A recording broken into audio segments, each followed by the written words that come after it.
السلام عليكم. اليوم ان شاء الله غنشارك معكم كيكه باللبن، كيكه المحلابات، مقادير بسيطه كتجي هشيشه واسفنجيه، فخليكم معايا للاخير. وغادي نحتاجو كمكونات 3 البيضات بحراره المطبخ، غادي نضيفوا ليهم قبصه ملح، كأس سكر حبيبات 150 غرام، والفاني او سكر فاني. صافي، وغادي نخلطوا السكر مع البيض حتى يذوب لينا السكر. خدموا باي خلاط عندكم، المهم هو تضيفوا المكونات تدريجيا. صافي، ملي كنخلطوا السكر مع البيض غادي نضيفوا ليهم نصف كأس زيت نباتية، ونخلطوا الزيت كذلك.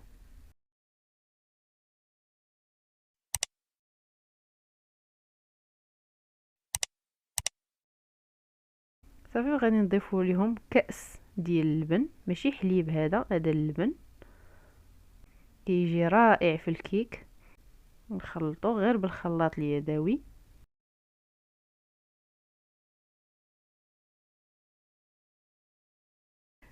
صافي، دابا غادي نضيفوا الدقيق، غادي نضيفوا 2 كؤوس مملوئين جيدا، 250 غرام دقيق، و2 خمارات خميرة كيميائية بيكين باودر، 2 ساشيات، كل وحدة فيها 7 أو 8 غرام. صافي، وغادي نغربلو الكل، الدقيق والخميرة ضروري نغربلوهم في الكيك، ونخلطو الدقيق. نخلطوه غير بالخلاط اليدوي، ولو تخدموا بالضراب الكهربائي في الأول. الدقيق خلطوه غير بالخلاط اليدوي باش ما تهرسوش الفوليم ديال البيض اللي خلطته في الأول. وكيف كتلاحظوا القوام ديال الكيك ما كيكونش جاري بزاف وما كيكونش عاقد، كيكون القوام على هذا الشكل. وغادي نضيفوا ملعقه خل اللي كتخلي لنا الكيك يجي هشيش اكثر.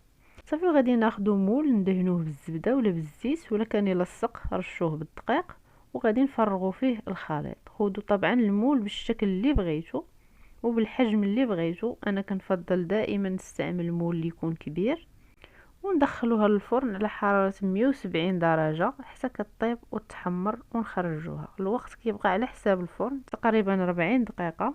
وملي تبرد لينا الكيك غادي نحيدوها من المول. طبعا تقدروا تزينوها باللي بغيتو، انا غادي نخليها غير عادية، ونقطع عليكم باش تشوفوا كيفاش كتجي من الداخل. كتجي هشيشة اسفنجية ورائعة في المذاق. كنتمنى تجربوها وتخليوا لي آراءكم في التعاليق، وبارطاجيوها مع الأصدقاء والأحباب.